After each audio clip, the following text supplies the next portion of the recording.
तो आज हम लोग आ गए हैं परमार्थ निकेतन। शाम को यहाँ आरती होती है, कर रही हैं। वो मिट्टी खाते थे ना, श्री कृष्ण भगवान मिट्टी खा रहे थे, तब उन्होंने कहा कि मुंह खोल मुंह खोल। पता है आप लोगों ने देखा होगा सीरियल में भी। तब जब उन्होंने अपना मुंह खोला तो उसमें पूरे ब्रह्मांड के दर्शन हुए उनको, और वो देख के यशोदा माँ बेहोश हो गई डर के मारे। अरे मेरे लल्ला को क्या हो गया, इनके मुंह में ये क्या है।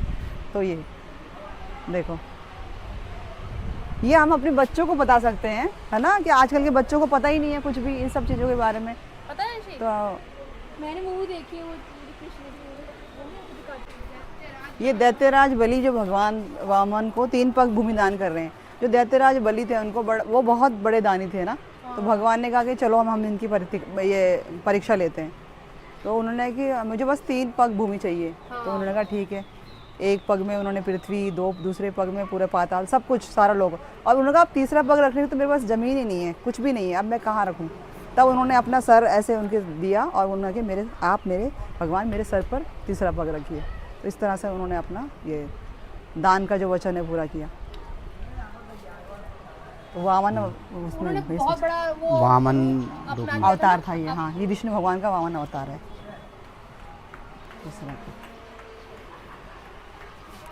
दानवीर कर्ण से भगवान श्री कृष्ण एवं अर्जुन ब्राह्मण के वेश में दान मांग रहे हैं। जब युद्ध जीतना मुश्किल हो गया था ना, उनके कर्ण वो फूल और वो जो कवच था उनका, तो उसी कारण वो मतलब अमर थे, वो उनको कोई मार नहीं सकता था। मगर फिर इन्होंने क्या किया कि उनके पास जाकर उन्होंने ब्राह्मण के वेश में वो गए और उनसे वो दान में वो चीज़ें मांगी।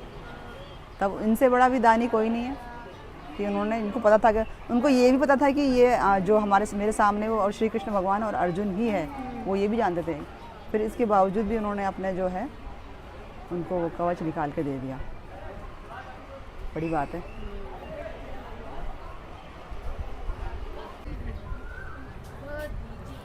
ऋषि दधीची अपने अस्थियां इंद्र को वज्र बनाने हेतु दान कर रहे हैं। जब देवताओं और दानवों में युद्ध हो गया था ना, तो उस समय देवता हार रहे थे। तो यह बताया गया कि अगर ऋषि दधीची अपनी अस्थियां दान दे दें तो उससे बना हुआ जो वज्र होगा उससे वो दैत्यों को पराजित कर सकते हैं। तो उन्होंने मतलब सहर्ष अपनी स्वीकृति दे दी थी। मीराबाई, श्री कृष्ण भगवान। मेरा भाई के बारे में सभी जानते हैं। कृष्ण ठीक है, ये कौन है? अहिल्या? पत्थर की बन गई थी ना ये अहिल्या। मुझे एग्जैक्टली याद नहीं आ रहा, बट ये है कि पत्थर की बन गई थी। जब राम जी आए तब उन्होंने अपने पैर से उनको टच किया, तब वो अपने मतलब जीवित हो गई वो। पत्थर से फिर वो वापस मतलब मनुष्य शरीर में आ गए। हाँ, उनको कोई श्राप मिला था, पत्थर की बन था। तो भगवान जब मतलब छुएंगे जो भी। अहिल्या उद्धार इसी संदर्भ में ना, जब वो भगवान जी को गंगा पार जाना था तो उन्होंने केवट को कहा कि भाई हमें गंगा पार ले चलो। तो केवट ने कहा कि नहीं नहीं, हम आपको गंगा पार नहीं ले सकते, हमारी तो रोजी रोटी हमारी नाव है, अगर इसमें पाँव रख दिया और ये भी कोई महिला बन गई तो हम कैसे खाएंगे पिएंगे। तो तब उन्होंने उनके पैर धुलाए, पहले चरण धुलवाए, तब जाके उन्होंने अपने नाव में उनको आने दिया। अच्छा।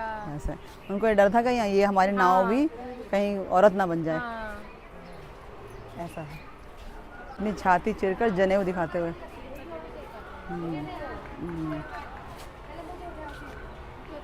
कुछ है आइडिया? जनेऊ दिखा रहे संत रैदास, तो वो थे मेरे ख्याल से जो जूते बनाते थे ना, मोची, वो थे। और इसके बारे में मुझे कोई आइडिया नहीं है, बट मुझे ये लगता है कि मन चंगा तो कटौती में गंगा, इन्होंने ही कहा था।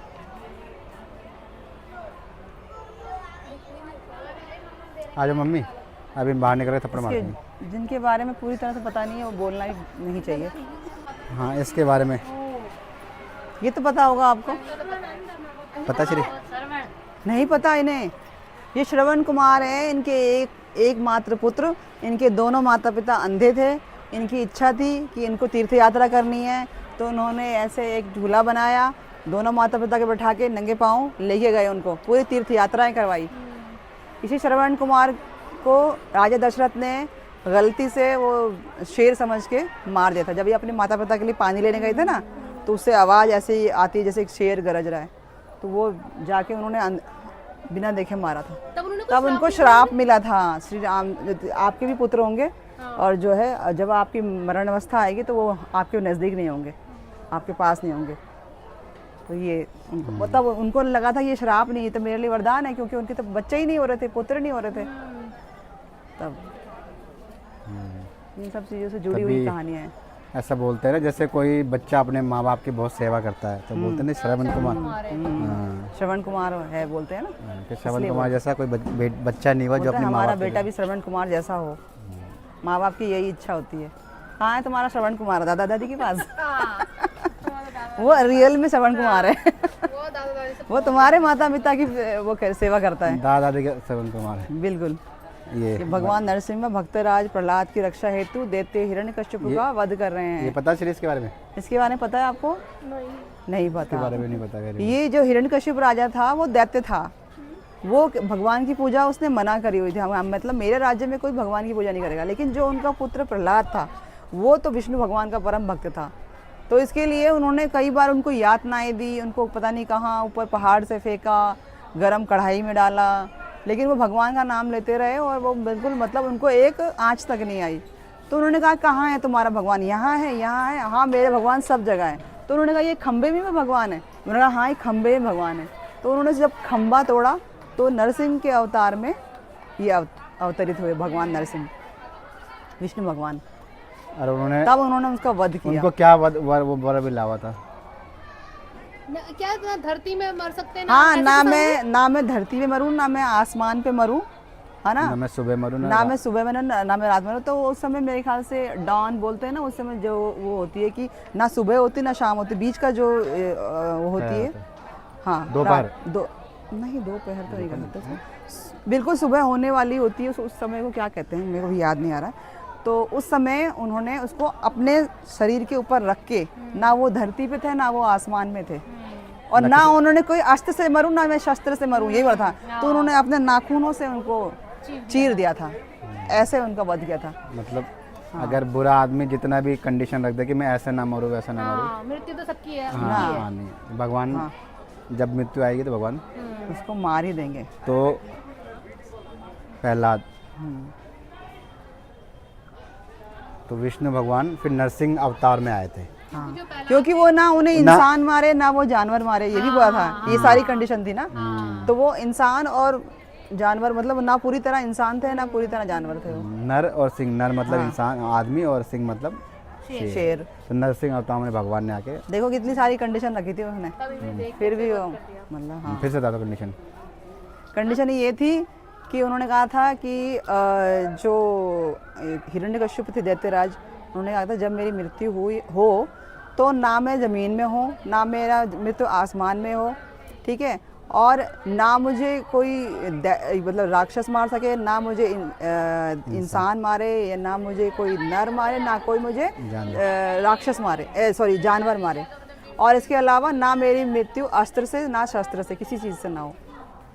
तो उन्होंने अपने थाइस की जंघाओं के ऊपर रखकर और अपना ये जो नरसिंह का अवतार लिया और उसमें उन्होंने जंघाओं के ऊपर रख के अपने नाखूनों से उनको चीर डाला, इस तरह से उनको मारा।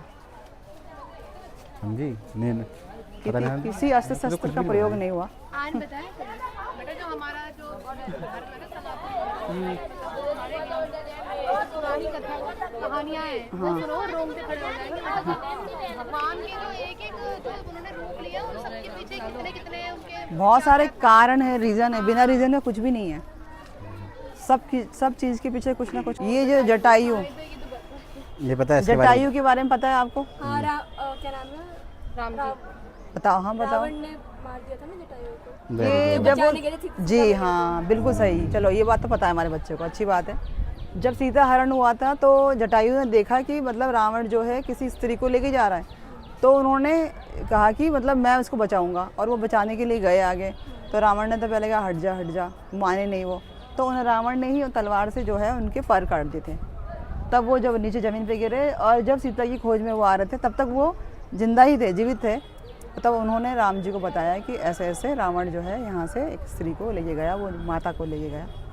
तब उनको पता चला था। तो उन्होंने अपने, हालांकि वो कुछ भी नहीं था रावण के आगे, जैसे हम बोलते हैं ना किसी चीज़ को करने के लिए हमारे क्या औकात है इस चीज़ के लिए, तो वो क्या थे, एक पक्षी ही तो थे, लेकिन उन्होंने अच्छे काम को करने के लिए अपना जीवन त्याग दिया, एक तरह से बलिदान दे दिया। तो हम सोचते हैं अरे हम क्या कर सकते हैं ना, ऐसा नहीं। इन सब चीज़ों से तो हमें काफ़ी प्रेरणा मिलती है। छोटा बड़ा नहीं देखना चाहिए काम में ना। समय के अभाव के कारण हम अपनी ये ज्ञानवर्धक बातें यहीं पर विराम लगाते हैं। क्योंकि अगर आप इसको एक्सप्लोर करने जाओगे तो एक दिन भी काफ़ी नहीं है आप लोगों के लिए, एक दिन भी कम पड़ जाएगा। तो अभी बच्चों का ये मन है कि थोड़ा आगे भी जाएं हम लोग और भी कुछ देखें, तो चलते हैं हम आगे की तरफ।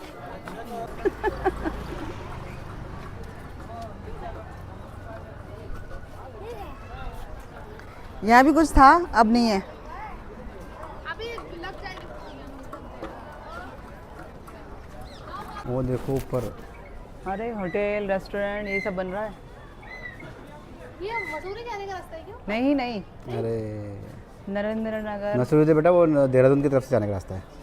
यहाँ से जाएंगे नरेंद्र नगर, पौड़ी, इस बीच में हम घूमने आए थे, टिहरी, हम सब बीच जगह। से दूर से ही इसको सलाम करते हैं। कि धूप भी बहुत तेज हो रही है। हमारी हिम्मत बीच में ही टूट गई।